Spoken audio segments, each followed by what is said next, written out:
আল্লামা মামুনুল হক নির্বাচিত হতে পারে নাই। এই যে কিছুক্ষণ আগে আমরা শুনেছিলাম আল্লামা মামুনুল হক নির্বাচিত হয়েছে, তবে এখন আবার শুনছি তিনি নির্বাচিত হয় নাই, ঢাকা 13 আসনে নির্বাচিত হয়েছে ববি হাজ্জাদ। তাহলে মামুনুল হক কেন নির্বাচিত হয়েছে এই তথ্যটি প্রকাশ করা হইল। এর পরবর্তীতে মানুষ আনন্দে অনেকে সেজদা দিয়ে দিয়েছে মাটির মধ্যে, সবাই খুশি হয়েছিল ঢাকা 13 আসনের মধ্যে আল্লামা মামুনুল হক বিজয়ী হয়েছেন। তবে কিছুক্ষণ পরে আবার জানতে পারলো বিএনপির এক প্রার্থী ববি হাজ্জাদ তিনি নির্বাচিত হয়েছেন।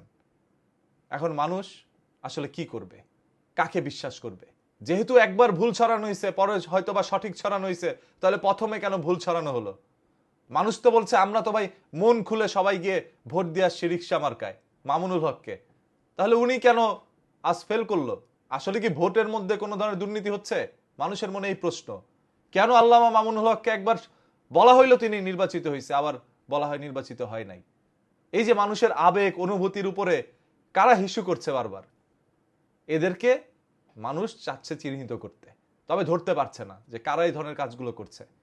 বাংলাদেশ অতীতেও কিন্তু নির্বাচন হয়েছে, আওয়ামী লীগ সরকার থাকা অবস্থায় 3বার নির্বাচন হয়েছে, তখন মানুষ জানতো কে পাশ করতো, তাই ওইগুলো নিয়ে কোনো ধরনের মানুষের মনে কৌতূহল ছিল না। তবে এবার কিন্তু মানুষের মনের মধ্যে একটা কৌতূহল আছে যে কে পাশ করবে, কে পাশ করবে মানুষ দেখতে চায়।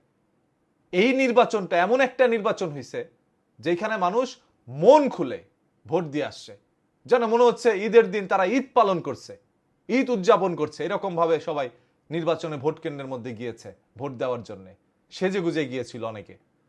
আর সেখান থেকে এসে যদি দেখে যে যে যোগ্য প্রার্থীকে তারা ভোট দিয়েছে সে তো বিজয়ী হয় না, বিজয়ী হয়ে গেছে আরেকজন, তখন তো সবার মাথায় বাস ভাই, যে আজকে ঘটনাটা কি হইলো।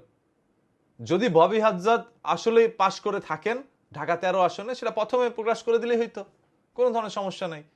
এখন প্রকাশ করা হচ্ছে উনি পাশ করেছে, মামুনুল হক পাশ করে নাই।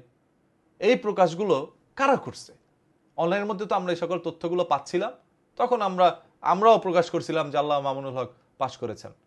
এখন আবার যখন বলবো যে পাশ করে নাই, তথ্য পাওয়া গেছে, তখন তো আমাদের কাছে আসলে খারাপ লাগবে যে আমাদের মুখ দিয়ে কি মিথ্যা কথা বেরোচ্ছে, নিজেকে অনেক বড় অপরাধী মনে হবে। সো আসলে সুষ্ঠু একটি নির্বাচন হয়েছে বাংলাদেশে, অন্ততপক্ষে ঢাকার মধ্যে খুব সুন্দর সুষ্ঠু একটি নির্বাচন হয়েছে।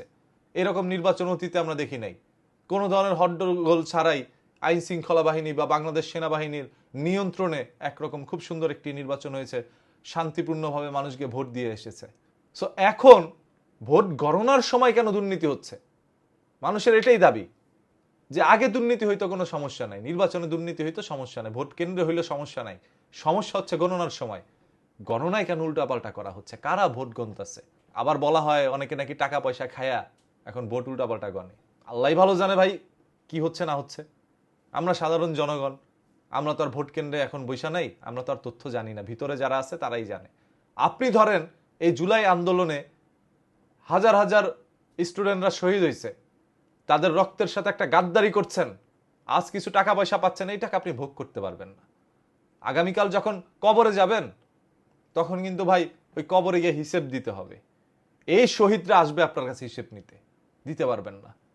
ধরেন আপনি একজনের হক মেরে খাইছেন, আল্লাহ তাআলা আপনাকে ক্ষমা করতে পারবেন, এই জন্য যার হক মেরে খাইছেন তার আপনাকে ক্ষমা করতে হবে, আর সে তো আপনার ক্ষমা করে নাই।